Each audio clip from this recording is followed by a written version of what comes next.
morning students, welcome back to computer science class. Let us continue with the same chapter, that is introduction to C++. We studied various concepts in C++ language. Now we will have a recap of what we have studied in the previous class. In previous class we studied about different characteristics of C++ and the character set and the programming elements which are there in C++ like character set, tokens. Under tokens we studied about various tokens which are there, and one of the tokens was operators. The different types of operators are arithmetic operators, relational operators, logical operators, assignment operator, conditional operator, bitwise operators, and special operators. These were the different types of operators we studied in our previous class. So we studied about arithmetic operators. In arithmetic operators we had plus, minus, multiplication, division, modulus operators. And then we had relational operators, that is less than, equal to, greater than, equal to, not equal to. Relational operators, we were comparing two values. Next we studied about logical operators. We have logical and, or, not. And then we studied about assignment operator. Assignment operator is a one equal sign that will where the value will be assigned to a variable or an expression will be assigned to a variable. The next operator was conditional operator. It was also known as ternary operator. So in ternary operator we had three operands. So the condition is true, then expression 1 will be executed, otherwise expression 2 will be executed. Then we studied about bitwise operators, bitwise AND, OR, XOR, left shift, right shift, and complement. Special operators we studied about size of operator, dot operator, asterisk operator. These were some of the important operators we studied in special operators. Today's class we are going to continue with unary operator which is used with one operand. So then we call it as unary operator. So there are different types of unary operators like unary minus, unary plus, increment operator, decrement operator, and ones complement. Unary plus and unary minus. So there will be a minus sign before an operand, that is minus 5, minus 7, then it is unary minus. Then you have unary plus sign before the operand, that is plus 4, plus 8. These are the examples for unary plus. Then you have increment operator. Increment operator, there are two operators plus. So plus will be before the operand or after the operand. So what is the meaning of increment operator? Increment operator means the value will be incremented by 1 unit, will be increased by 1 unit. For example, plus 9 means the value will be incremented plus 1, that is it becomes 10. Here 3 plus means it becomes 4. So increment operator is used to increment the value by 1 unit. Then comes decrement operator. The operator which is used for decrement operator is minus. Decrement operator, the example minus 5. So the result will be 4. So it will be decremented by 1 unit. 9 minus, the value becomes 8. So the result is 8. So these are the two operators, increment operator and decrement operator. So once complement sign, you can see a tilde symbol here. So this symbol is used along with the operators, that is 0, 1, 0, all these operands we are using, and a complement sign before these operands. So in place of 1 we are changing it to 0, in place of 0 we are replacing it 1. Then we are using ones complement. Ones complement of 0, 1, 0 is 1, 0, 1. In place of 0 you are replacing 1, in place of 1 you are replacing 0. These are the different unary operators. The next topic is escape sequence. These are the special characters used to control the output on the monitor. Monitor is the display screen.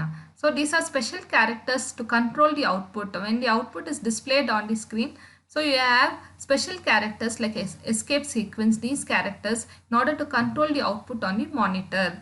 These characters starts with a backslash. These characters starts with a backslash. Example /n, /b, /t, /0. So these are the some of the escape sequence. /n is a new line character. When we use this new line character, the statement goes to the next line. Slash b, blank space. Blank space. In order to give a blank space between the two words, you can use slash b.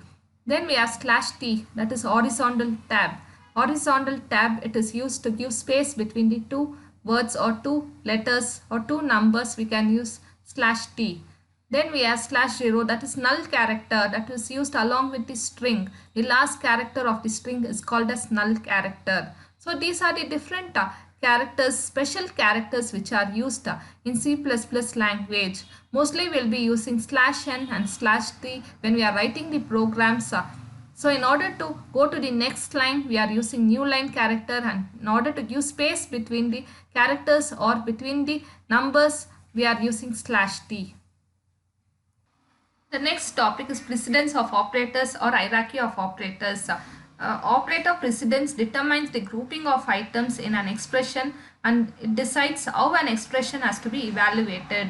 Here operators with the highest precedence or priority appear at the top of the table, and those with the lowest will appear at the bottom. So within an expression, higher precedence operators will be evaluated first. So let us see in this table which has got highest precedence and the lowest precedent. The operators are given in one column and the meaning of the operators on the other column. So let us see the first precedence, that is priority, is given to the logical NOT. Then we have got the brackets over here, round brackets, those are called as parentheses. This is given the next priority. Then we have got into, division and modulus operator. So these are the operators which are given the next priority. Next we have plus and minus. Plus is used for arithmetic operators and minus for subtraction operators. So for addition and subtraction. Then you have got relational operators, that is greater than, less than, equal to, greater than, equal to.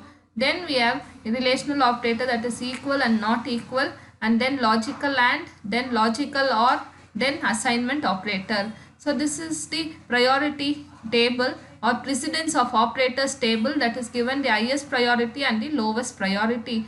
So the highest priority is given to the logical NOT and the lowest priority is given to equal sign, that is the assignment operator. So the next topic what we are going to learn today is expression. An expression is a combination of operators and operands. So there are different types of expression: arithmetic expression, relational expression and logical expression. So what is arithmetic expression? We are using arithmetic operators and the operands, that is 25 plus 68 is an example for arithmetic expression. A plus B, also example for arithmetic expression. So relational expression means it has got relational operators, that is greater sign, less than or equal to, not equal to. When we use the relational operators along with the operand, then we call it as relational expression. So 8 greater than 5. So 8 is greater than 5. You are comparing one value with the other value. So these type of expressions are called as relational expression.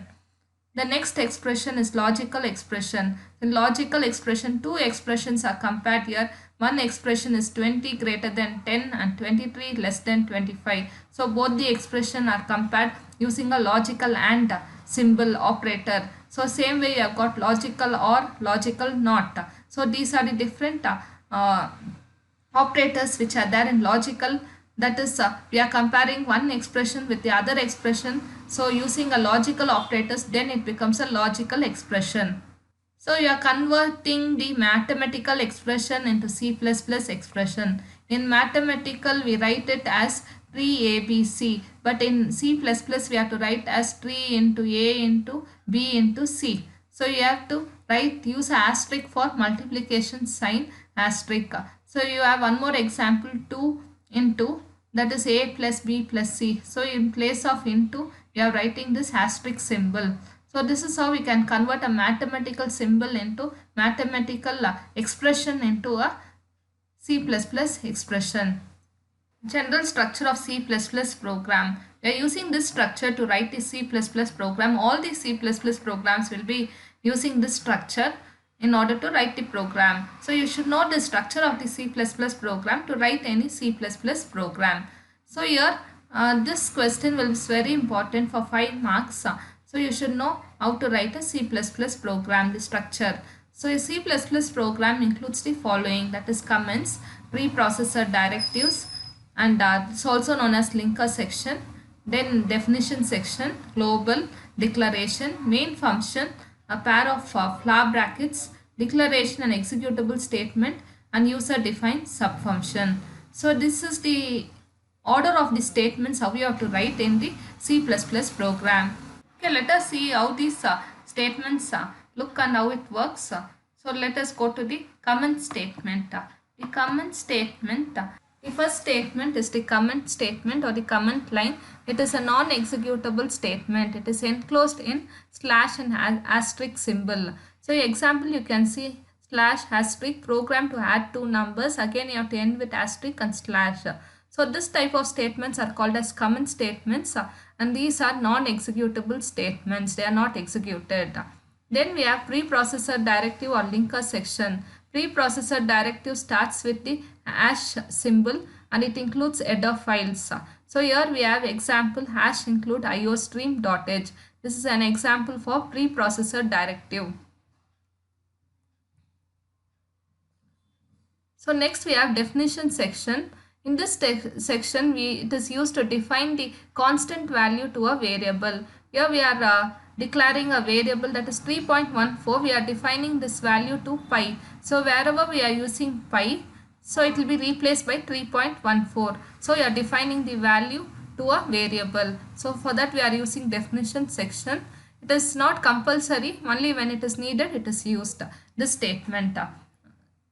So global declaration means declaring a variable before main so that that variable can be used throughout the program. So you can use that variable throughout your program, then we call it as global declaration.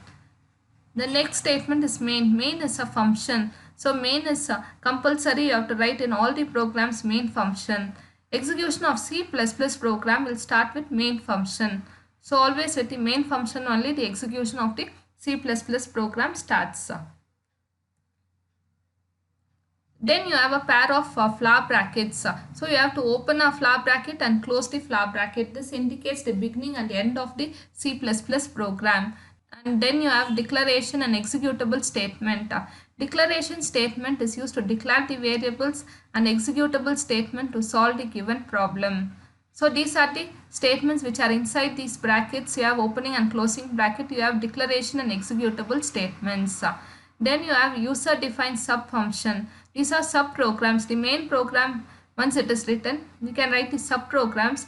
The subprograms have the link with the main program. So this is how we are writing the structure of the C++ program. So as I have already told you, I am showing you again the syntax of C++ program, the structure we have told. Now we have comment line, then we have preprocessor directive. Preprocessor directives are always starting with a hash sign and hash symbol we are using. Hash include iostream. So these are the example for preprocessor directives. Then we have definition section. This is also not compulsory, it is optional. And global declaration is also not compulsory, it is optional. But preprocessor directives is must, you should write in all the programs. Then we have main function. Main function is also must in all the programs. So you have to write main function in all the programs. And always a C++ program will start from main function. Then you have variable declaration. Then executable statements. All these statements are within this bracket, that is opening bracket and the closing bracket. So once we finish with the main program, you can write the subprogram, that is user defined subfunction. So this is the structure of the C++ program. Let us see a small program, that is C++ program. This will be your first program to learn C++ program. A very simple program and very easy to understand, that is to add two numbers. We have got the comment line. I have told you always it starts with comment line, but this line is not compulsory. It is a non-executable statement. This, for your understanding, we write the statement. So always a comment line will start with a slash and an asterisk, and then we write the statement what we have to write, and it should end with a asterisk and a slash. So this line is called as comment line. The next line, next statement, that is hash include iostream.h. This is known as preprocessor directive. So preprocessor directive will always start with a hash sign. Okay, you can see this is hash symbol, and then we have include. we are including this header file, that is iostream.h. So iostream, that is input output stream, and .h is an header file. So it will contain some functions in this header file, and we'll be using those functions in the program. So we have to include this header file whenever we are writing the program. And the next is void main. Void is a return type. It does not return any value, then we will give void. Then we have main function. Main, and this bracket, round bracket, is indicates a function. So it is a main function. All the programs in C++ will have a main function, and there will be only one main function. Then we have a opening bracket, that is flower bracket. Then int a comma b comma c. So these are the variables a, b, c, and this has been declared as int. We'll be studying int in data types, but for now I will tell you it is an integer. So a, b, c are the variable names, and it is separated by comma. You cannot write all the three variable names together. It has to be separated by comma, that is a comma b comma c. Then we have to end with a semicolon. Ending with a semicolon is important, that whenever we end a statement with a semicolon, this is the end of the statement. Like how we end in English language with a full stop, we are ending here with each statement with a semicolon. Then we are assigning the value of a to 10 and 20 to b. So assignment statement equal is used, and we are assigning 10 to a and 20 to b. So now what is the value of a? A is 10 and the value of b is 20. So now we are calculating for what purpose we are writing this program: to add two numbers. So two numbers are added here, that is 10 plus 20. 10 plus 20 becomes 30.